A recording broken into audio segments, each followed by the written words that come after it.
colocado aqui foi o que é ciência indígena.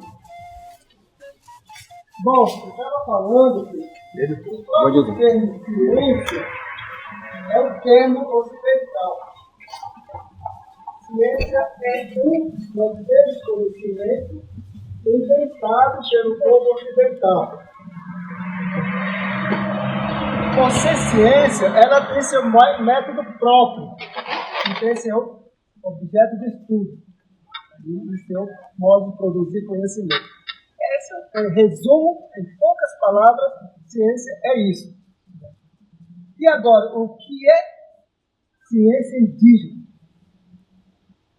Nós, povos indígenas, começamos a colocar diante desse modelo de conhecimento que chega às nossas comunidades na forma de religião, na forma de educação, na forma de projetos, na forma de política. E nossas lideranças começaram a dizer e lutar para que nossos conhecimentos indígenas, dos povos indígenas, possam ser reconhecidos também como uma ciência. A palavra tradicional, ancestral, traz por si só um entendimento de que aquele conhecimento é mágico, é assistemático, né? Não tem sistema, não tem provação científica. Portanto, ela está na categoria de senso comum. Eu acredito por acreditar. Outro conceito grande que nós visualizamos a partir das pesquisas é Barcessé, aquilo que o pessoal chama de benzimentos. Eu falo que quem benze é o padre, é o pastor, é a freira, né? Eles que benzem água, eles que benzem óleo, porque eles estudaram teologia para isso. Eles têm fórmulas teológicas próprias para benzer água, para benzer óleo, né? Para benzer pessoas, para benzer as casas. Porque são termos teológicos evocados pelos esses profissionais para benzer, para proteger isso. E nós temos nossa tecnologia de cuidado da saúde, que é Barcessé, aquilo que as pessoas chamam de benzimento. Para nós é tecnologia de cuidar da saúde. Isso. O que eu estou dizendo isso? Dentro das fórmulas de benzimento, o Barcessé, está escrito a taxonomia das coisas, das classificações das coisas. Portanto, é um conhecimento muito sofisticado, muito bem organizado, muito bem sistematizado. Outro conceito importante e fundamental é o conceito de práticas sociais, que nós chamamos de Barçamões. Ou seja, são a nossa vida cotidiana que é pautada a partir de uma lógica do tempo que nós temos. Qual é o nosso tempo? Nosso tempo não é linear. Nosso tempo é circular, acompanhando as constelações que nós vivemos.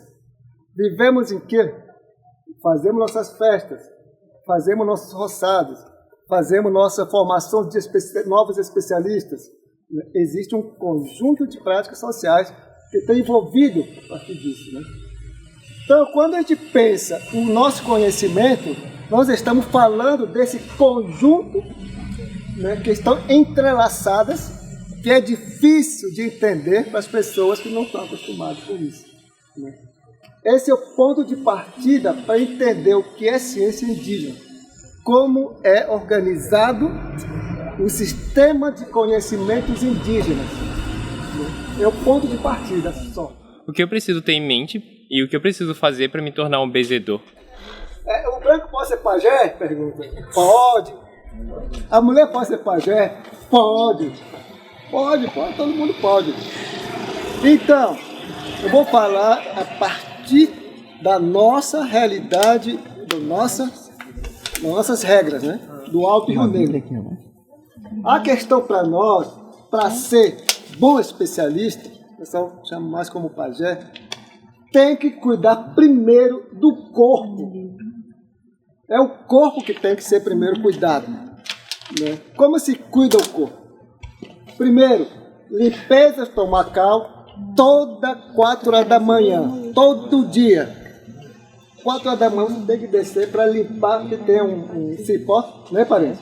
Tem um cipó, daí você sabe disso que eu estou falando. Tem um cipó específico, que tem espuma, e você toma isso, aí sai. Obrigado, filho. E sai. Vomitório, né? Ivan tem experiência disso, né, Ivan? Então, a primeira regra é essa: limpar o estômago toda manhã. Segundo, junto com isso, tomar banho. 2 horas, tomar banho movimentando. Junto com isso, consumir sumo de pimenta no nariz para limpar a preguiça. Portanto, esses elementos que limpam o corpo. Bom dia, hoje a gente está aqui num evento do Grupo Saberes nas Margens e nós vamos discutir a implantação do ambulatório de saúde indígena no Hospital das Clínicas. Bom, é um dia especial porque a gente vai ter a apresentação de um projeto novo relacionado à saúde indígena, importante para a nossa região. Campinas tem uma especificidade de ter uma população indígena grande, muito vinculada à Unicamp.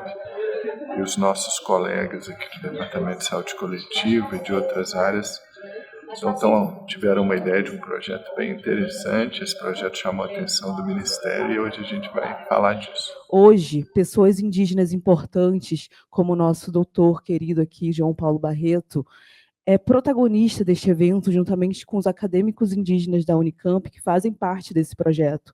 Não apenas com suas vozes, mas com seus corpos, com suas histórias e suas propostas. É um gesto potente de ocupação e de produção de conhecimento. A discussão central que nos mobiliza, a criação do ambulatório intercultural indígena, não é um pedido, não é um privilégio, é uma necessidade. Muito obrigada. A nossa entrada na academia, né, seja hoje nós, tanto eu, João, aqui nesse lugar, vou usar nós dois aqui, enquanto doutores, né, PhD também, né, com os títulos das universidades. Eu cursei na Federal do Pará e o João na UFAM, né, olha só, na Amazônia, né, João? E com isso eu trago a importância do reconhecimento dos nossos e nossas especialistas. A gente não está querendo que o não indígena reconheça essas pessoas que nós já reconhecemos, pelo contrário. O que nós falamos é de um reconhecimento de outras ciências que não seja mais uma ciência tuteladora, mas uma ciência que reconheça outras ciências, que reconheça outras tecnologias de cuidado de saúde, que reconheça outros e outras especialistas que têm informação a partir do seu contexto de epistemologia, de cosmogonias dos nossos territórios. Eu acho que é isso, a gente não precisa de um aval do não indígena, mas que a gente possa dialogar, enquanto povos originários, as nossas tecnologias, nossas ciências, a partir dos nossos territórios. Eu não conhecia o professor João Paulo, enquanto estavam falando, eu já entrei aqui no meu celular aqui e já li um monte de coisa maravilhosa, e aí eu só tive mais uma certeza que eu já tinha, que é que o hospital, né, e a FCM de maneira geral, somos os aprendizes, nós vamos aprender muito com vocês. Bom dia a todos. Bom dia. Bom dia. Bom dia. Em especial ao meu tio Cumu do Valino, que está aí. Já veio para aprender, se quiser cuidar. Quero estender a minha presença aqui não como uma pessoa que está privilegiada, mas estender aos povos indígenas. Estamos aqui como povos indígenas. E saudar a Putia, que está nos acompanhando, irmã, colega de luta, que está também discutindo essa política para implementação que possa articularmos a medicina, a biomedicina, a medicina indígena nos disseis. Esse é o nosso sonho. Nós temos, sim, grandes experiências, muita vontade, E nós sonhamos um dia esse momento. Ou seja, esse momento dos pajés brancos e pajés indígenas conversarem. Acho que chegou esse momento. Na comunidade indígena, existe fila? Se existe, como que vocês contornam a fila? Porque isso é outra fonte de aprendizado. De repente, eles têm uma visão de fila e uma condição de fila que a gente não tem. Vocês estão conseguindo ouvir bem? Talvez seja até um exemplo. As filas, elas são estruturas criadas por vocês, né, pelos ocidentais. Eu estava inscrito, talvez como o segundo, mas as autoridades que iriam falar talvez teriam uma fala mais importante. Então agora eu estou falando por último. Então essa é uma estrutura que vocês fazem, entende? Então quando o indígena sai da aldeia dele e vai pro hospital, ele está nessa estrutura. Então, tem diversos casos de indígenas da minha região, do Mato Grosso do Sul, de Dourados, que pereceram, morreram na fila. E eu acho iniciativas como essas fundamentais, essenciais, né? E mais do que isso também, formações. Porque aqui nós estamos lidando com diversos povos e diversos costumes e várias medicinas. Dá para ver na fala que as pessoas falam, quando a pessoa indígena, na verdade não fala pessoa, fala o indígena. Então já está colocando no mesmo molde que a gente tinha antes. Antes de indígena, a gente sabe da palavra pejorativa que era índio. Então, ter essa formação, ela é essencial, porque a gente começa a ver os diversos contextos dos que os povos indígenas estão no Brasil.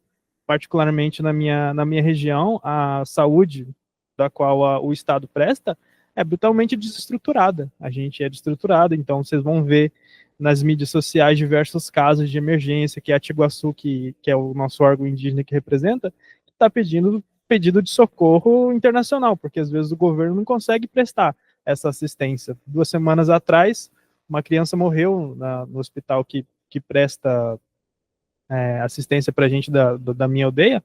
Ela morreu. A mãe falava só Guarani Kaiowá. Como é que chama? As recepcionistas falavam português. A mãe estava em pranto, não conseguiram dar a mínima assistência para essa mãe que acabou de perder a criança. Entende? Isso é algo brutal. Então, essa questão de filas e estruturas, elas já existem e infelizmente, a gente tem que se inserir nelas. A gente tem que pensar, então, qual é essa hierarquia nesse sistema de saúde? Porque, sinceramente, a gente sempre vem para Campinas e a gente aqui é tratado como uma base comum, né? A gente tem que se inserir no sistema. Então, nesse sistema, não vai enxergar a gente como talvez um povo que tem especificidade, que se alimenta de alimentos que às vezes não se pode passar. Às vezes o médico fala, tudo bem, como é que você está se alimentando? Tá bom, agora você vai comer isso e isso. E se a pessoa não pode comer aquilo por conta de que ela está em algum processo de ritual, algo do tipo. Então, isso são coisas complexas, né? Que iniciativas como essa eu acredito que sejam fundamentais, né? Porque a gente não consegue ser ouvido por vocês, as pessoas não indígenas. Acredito que as pessoas pessoas que são indígenas, elas conseguem ouvir a gente, conseguem entender, mesmo que sejamos de povos diferentes, a gente consegue pelo menos ter esse diálogo, né? Esse diálogo horizontal, não um diálogo de hierarquia, né? Acho que isso que é essencial para a gente conseguir mudar e conseguir transformar uma medicina que possa caminhar junto, né? Acho que é isso. Obrigado. Eu chamo Oli Peri em homenagem ao meu irmão, que morreu de suicídio em Limeira. E a primeira coisa que a gente escutou quando a gente recebeu o corpo dele em São Gabriel, pelos benzedores, pelos rezadores, foi porque você não cercou o corpo do seu filho. A minha mãe carregou uma culpa que ela não deveria carregar, porque essa coisa de benzimento deveria estar em todas as partes. Infelizmente, não está aqui nessa região e só surgiu agora esse debate. Talvez, tendo esse debate mais cedo, meu irmão estaria vivo aqui, talvez, quem sabe, né? Mas eu acho que isso é muito importante, porque como está a saúde dos indígenas? A saúde dos indígenas é frágil pelo quê? Pelo que fato que aconteceu com eles? A colonização. E vocês, muito bem, estão cientes de todo o sofrimento que nós carregamos por gerações. A depressão na nossa vida é causada por várias questões. E, antigamente, isso não existia. Eu lembro que meu pai falava que tudo era tranquilo e feliz. Mas a partir do momento que a gente é inserido forçadamente a uma cultura onde o dinheiro, onde o capitalismo, onde a aceleração, onde temos que ter um diploma para poder ter lugar nesse mundo para falar, vem várias outras doenças. A doença da alma, a doença do corpo. E é por isso que é muito importante esse ambulatório indígena aqui, para que não haja mais tentativas de suicídio, para que não haja mais sofrimento por ansiedade e nem depressão aqui, onde nossos jovens adoecem, onde possamos voltar para nossas comunidades vivos e com diplomas e muito felizes. Muito obrigada.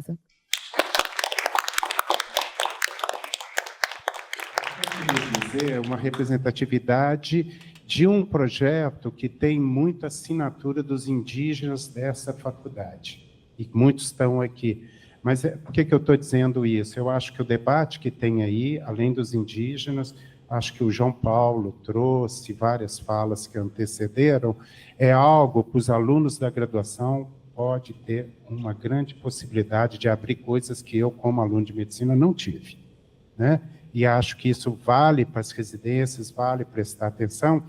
É um certo convite da gente se somar no movimento que não é de um grupo de fulano ou de beltrano. Tá? Então, eu queria só chamar a atenção um pouco as pessoas que estão chegando. O que aconteceu aqui? Uma riqueza enorme, mas de um processo que é um certo convite para todos que estamos aqui, nos somemos nisso.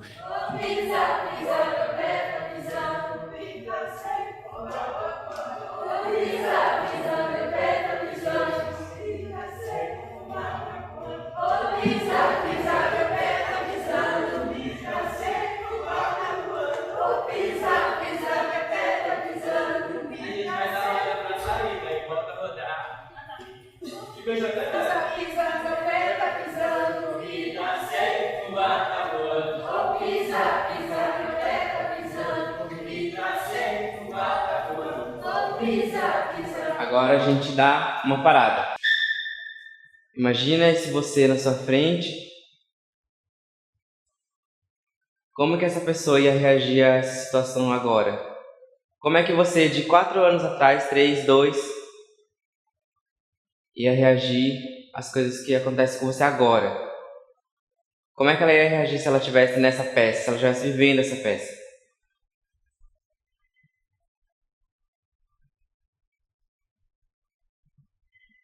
E aí, quando eu bater palma, você dá um passo para frente e você é essa pessoa de novo. Oi, tudo bem? Estava te ligando para falar sobre hospedagem. Você é índia? Nossa, moça, desculpa, acredita que já aluguei. Eu tinha esquecido dessa outra moça que já tinha falado também que queria alugar. E não vai dar para alugar para você, viu? Hoje eu só queria voltar para casa. Saudades da mamãe. Passei a noite acordada. E disseram, se quiser estar aqui, tem de se esforçar o dobro. Me esforcei o triplo. O que adoece na universidade? Você entende o conteúdo, mas não domina a norma culta. O que adoece na universidade?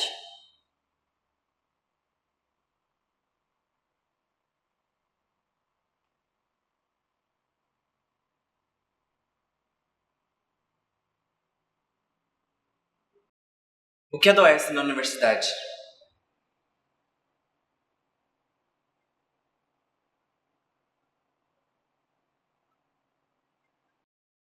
O que adoece na universidade?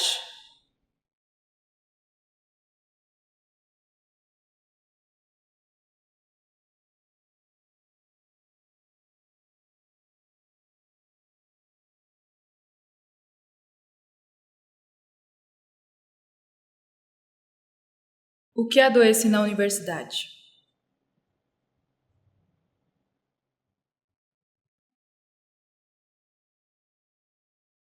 Eu fui única da sala. Única da sala de 29 alunos, maioria branca e 3 negros, né? Então eu comecei a perceber que quanto mais eu questionava ou falava, porque era a única irresponsabilidade total para mim, porque se eu não defendesse também, ninguém ia defender, né? A gente se sente nessa responsabilidade, né? Porque a gente traz uma identidade para dentro da sala e a gente está aqui, me coloca assim, eu estou aqui para, de alguma forma, eu estou aqui para aprender, mas também eu acho que eu tenho algo para ensinar, sabe? A gente está em busca da troca de saberes, assim. A própria universidade diz que é diversidade, né? Então, a gente está nesse caminho da busca.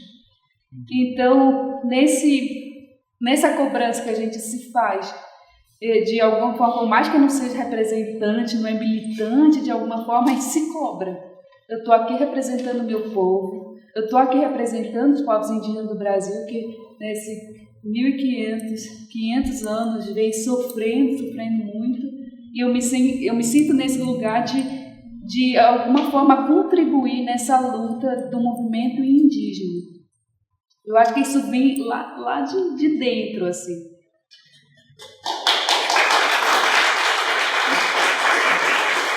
Ué? Já acabou a peça? A gente nem decidiu ainda onde gravar. A gente precisa escolher um lugar, senão esperar por eles a gente nunca vai ter. A gente precisa ocupar esse lugar, demarcar esse lugar. Então a gente pode começar gravando aqui mesmo.